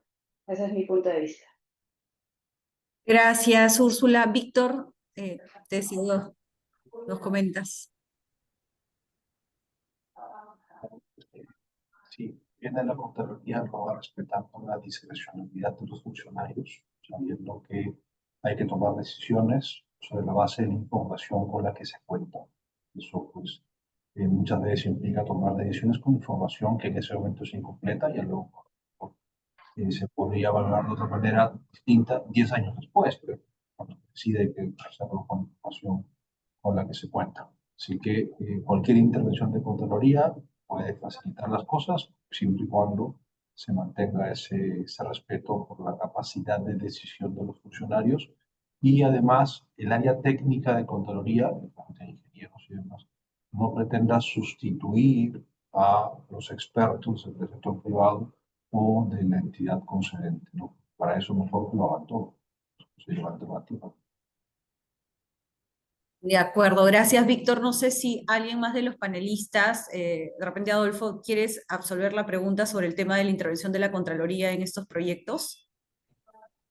Eh, Gracias, Romina. Sí, quisiera también enfatizar en las palabras que dijo Víctor Vaca, ¿no? El hecho de que, o sea, está bien que haya un sistema nacional de control, pero este sistema nacional de control también tiene que evolucionar como han venido evolucionando los otros sistemas, ¿no? El sistema nacional de inversión privada ha evolucionado a lo largo del tiempo. El sistema nacional de abastecimiento con esta nueva norma, la ley 32069, que permite incluso comprar en base al mejor valor, ya no a lo más barato, y que los funcionarios toman decisiones para llevar un servicio, para llevar una obra con información, digamos, acotada a un momento del tiempo.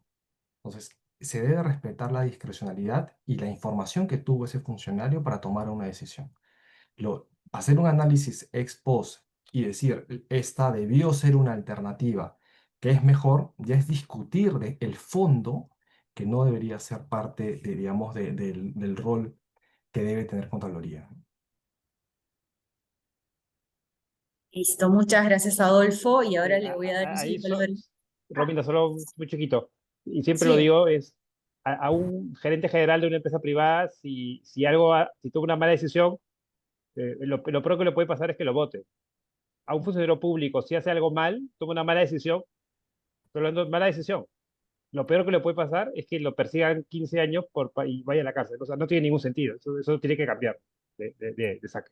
O sea, no puedes tratar así a los funcionarios públicos. Nada más. gracias. Gracias Juan José por el aporte. Ahora le voy a dar el uso de la palabra a Carlos para que pueda también formular alguna pregunta a los panelistas. Sí, gracias Romina. No, y muchas gracias a todos los panelistas, la verdad, muy buenas y claras sus presentaciones.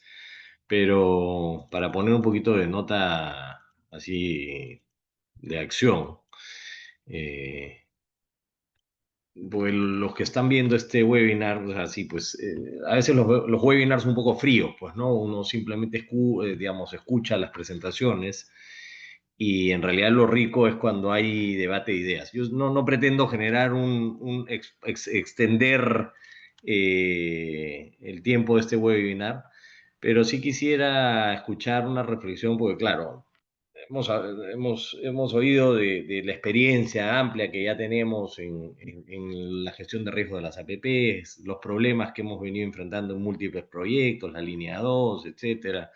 Yo creo que desde el punto de vista teórico estamos todos claros, pero la realidad es que se necesitan cambios más allá de los que, como comentó Lucy, ahora ha salido esta norma del MEF, ¿no? Y sabemos que el MEF hasta hace poco, bueno, más que el MEF, el Congreso aprobó una ley, un proyecto de ley para modificar todo el marco jurídico de las APPs. Proyecto que fue aprobado, observado por el Ejecutivo y que entiendo que hoy día está siendo nuevamente objeto de revisión en el Congreso para ver si se aprueba por insistencia o se recogen algunas de las observaciones del MEF. Entonces, para resumir, en general, ¿ustedes consideran que es el marco del genérico, o sea, la ley de APPs tiene que ser modificada o no es necesario insistir con esta modificación del marco de las APPs? Yo tengo mi posición personal, pero quiero escuchar la opinión de ustedes. Y creo que de ahí cerramos. Y tampoco pretendo que me den una disertación larga, pero digamos una opinión corta sobre esto, porque creo que es importante para el futuro los proyectos que se van a desarrollar bajo este mecanismo, ¿no? Gracias. Quizás pueden responder justamente en el orden que intervinieron para que todos puedan dar una opinión. Lucy, ¿qué tal? Sí, empiezas tú. Sí, la verdad, Carlos, me lleva a algo que he procurado no responder en estos últimos tiempos. Conozco, varias veces me han preguntado esto y he sorteado la respuesta, pero esta vez no la voy a sortear. Creo que todo es perfectible. Creo que de hecho decir de que todo es perfecto, no, pues nos demoramos 12, 13 años en sacar un proyecto, a veces eso es indefendible de que está todo bien.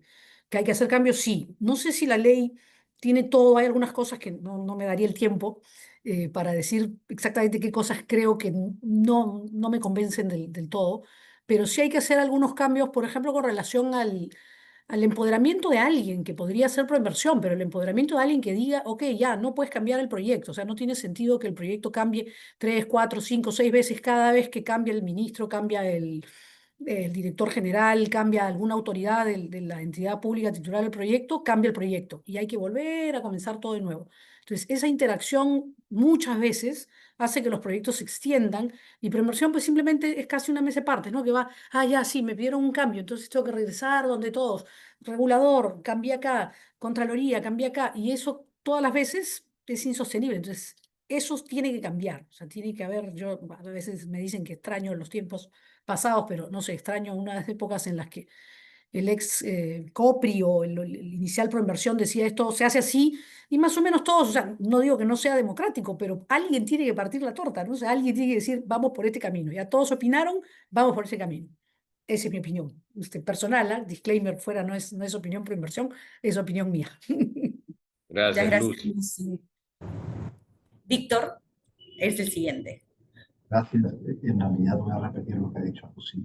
Me parece que sí es importante empoderar a la entidad que sea, en este caso Proinversión, quien ya está en la pomada, ya está viendo eso tanto en la fase de estructuración como en la fase de ejecución del proyecto. O sea, que tenga más participación en la ejecución, porque es quien conoce del proyecto, quien lo ha vivido y quien tiene los conocimientos sobre lo que estaba detrás, y también en la fase de estructuración, en la toma de decisiones, porque, y esto lo hemos vivido todos, quienes hemos estado de un lado o del otro de la mesa de un proyecto grande, cuando cambian los ministros hay que volver a contar toda la historia una y otra vez, ¿no?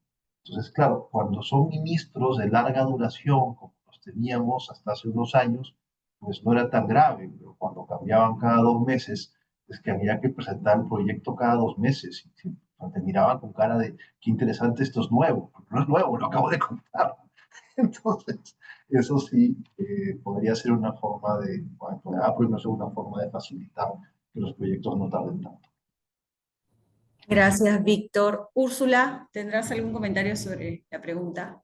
Sí, bueno, pues desde mi punto de vista considero que sí, que tiene que ser modificada, modernizada realmente y alineada un poco a la realidad de nuestro país, ¿no? Yo sé que muchos proyectos muchas veces no se han frenado por falta de financiamiento, sino porque existe una rigidez normativa, exceso de trámites, vacíos en la gestión de riesgos, ¿no? Y resolución de controversias. Entonces, lo que sí necesitamos es una norma que agilice precisamente esas decisiones sin debilitar evidentemente el control que debe haber, ¿no? Y que fomente esa innovación no solamente técnica, sino también contractual y distribuir de forma equitativa los riesgos que puedan existir, ¿no? Entre el Estado y el privado, ¿no? Y que finalmente respalden esas decisiones que tiene que tomar el funcionario con criterio técnico, ¿no? En general, es un poco actualizar ese marco legal, ¿no? Para que una APP sea realmente una herramienta eficaz, ¿no? Ese es mi punto de vista.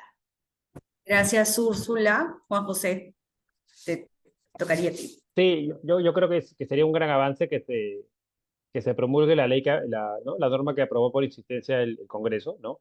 Todo es perfectible, ¿no? Pero creo que, repitiendo un poco lo que han dicho Luz y Víctor, es un avance tener, desburocratizar, ¿no? Estamos llenos de opinionitis, llenos de entidades que dicen una cosa y luego se dicen, cambia el ministro, cambia. Eso no puede seguir así. A este ritmo no vamos a cerrar ni remotamente la brecha de infraestructura, ¿no? Tiene que ser un proceso mucho más rápido, ¿no? En todas las fases de estructuración, transacción de las APPs, ¿no? Que los procesos tomen, ¿no? Un proceso muy complejo debería tomar 2 años y medio, no 12, ¿no? El anillo vial tomó 15, 14 años, o sea, no tiene ningún sentido, es absurdo, no podemos vivir así, eso tiene que cambiar. Y creo que la nueva ley es un avance, todo es perfectible, pero ya habiendo sido, ¿no? Aprobada por insistencia, yo creo que sí sería positivo que ¿no? sea promulgada y sobre eso comencemos a ver qué más se puede mejorar. Gracias, Juan José. Jean-Pierre. Bueno, me uno un poco a los comentarios de los panelistas anteriores. En mi caso, antes de estar en el CICRES, he estado también en las filas de preinversión, he estado también en sectores para la administración de diversos contratos y he visto de cerca, pues, este letargo que se tiene no solo en la etapa precontrato, sino en la etapa inicial del contrato. Creo que hay muchas cosas por mejorar y dado la etapa en la cual se encuentra esta norma, creo que es un gran avance que se apruebe y se pueda buscar el dinamismo de este tipo de proyectos, ¿no? Muchas gracias, Jean-Pierre. Y Adolfo, tú serías el último sobre tu comentario. Gracias, Romina. Digamos, el Sistema Nacional de Inversión Privada se creó con el Decreto Legislativo 1224 en el 2015 y ahí se estableció como ente rector de este sistema a la Dirección General de Política y Promoción de Inversión Privada, que es una dirección general dentro del MEF. Digamos, las razones detrás de esos cambios era que habían estudios internacionales que habían identificado pues, algunos riesgos no previstos durante la etapa de diseño de contrato, ¿no? Estábamos también intentando como país adherirnos a los principios de gobernanza de APPs de la OCDE y también habíamos tenido una escasez ya de proyectos autofinanciados o autosostenibles, ¿no? Básicamente, o sea, todos los proyectos grandes que podían, a través de la propia generación de recursos, pagar la obra y pagar el mantenimiento ya no estaban. Entonces había un sistema casi de temor y de protección y de sobreregulación. Eh, ¿qué generó esto? Esto generó que los proyectos básicamente de una cartera de adjudicación de un ritmo de adjudicaciones de 10 al año caigan en algunos casos de a 1 al año. Entonces definitivamente tuvo un impacto, ¿no? Y esto sí se debe repensar de todas maneras. O sea, se debe actualizar la norma, se debe modernizar la norma a los tiempos actuales, a la necesidad que tenemos. La brecha de infraestructura se está cerrando muy poco. Y sobre todo sí se debería contar con una cabeza clara que tenga todas las facultades para, digamos, como dijo Luz y como dijo Juan José, que se evite estos cambios y reprocesos que tantas veces han generado demoras en los proyectos. Entonces sí estoy de acuerdo con un cambio en la norma. De acuerdo, bueno, muchísimas gracias a todos por sus aportes y de hecho a todos los que nos han acompañado en este webinar hasta esta hora. Lo que voy a hacer es cerrar y hacer una pequeña conclusión sobre esto y luego le cedo el uso de la palabra a Carlos para que pueda despedirnos de este excelente evento. Entonces, creo que en conclusión hemos llegado a que para poder gestionar adecuadamente los riesgos necesitamos una coordinación entre el sector público y privado y los demás actores y hemos visto en las diversas etapas del proyecto, desde el aspecto predial, el tema del diseño, el financiamiento, efectivamente, y los mecanismos de solución de controversias. Y en ese sentido, además de todas las propuestas que han hecho en este caso, eventualmente tenemos que seguir avanzando en adoptar mejores medidas de gestión de riesgo, que es parte de lo que comenté, lineamientos de cara hacia el 2029 en el Plan Nacional de Competitividad y Productividad. Ha sido un gusto moderar este excelente panel y te cedo el uso de la palabra, Carlos, para que puedas despedir este evento. Muchísimas gracias, Romina. Nada, muchísimas gracias a todos los panelistas. Coincido con la opinión de todos ustedes. El marco normativo tiene que cambiarse, tiene que ajustarse. Aún no se ha aprobado por insistencia, Juan José. Va a regresar está en la comisión de Claro, la proinversión comisión. Sí. y en el Congreso y entiendo que van a retornarlo al debate para ver si se aprueba por insistencia. Ojalá que así sea porque, como bien han comentado todos ustedes, se requieren estos cambios para que retorne. O sea, el trabajo que ha hecho Proinversión en los últimos 2 años es admirable, ¿no? Es para sacarse el sombrero. Yo quiero felicitar nuevamente a Proinversión por la gran labor que ha venido haciendo a través de Lucy, a todos sus funcionarios y a su director ejecutivo. Y ojalá que con los cambios que se logren materializar en los marcos legales, pues, y en todos los demás marcos legales que se han ido ajustando, se puedan se puedan sacar los proyectos de infraestructura que tanto falta nos hacen, ¿no? O sea, los proyectos tienen que estar a disposición de los ciudadanos, brindando servicios de calidad, y el peor proyecto es el que no se hace, ¿no? Esa es la verdad de las cosas.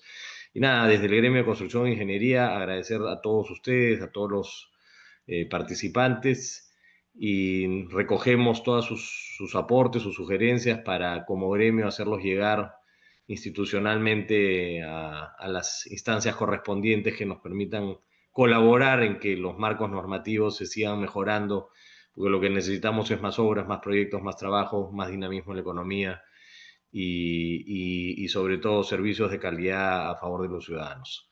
Yo con eso cierro el webinar. Les agradezco a todos nuevamente y hasta una próxima oportunidad que espero sea pronto. Muchas gracias. Chao, chao. Muchas gracias. Gracias.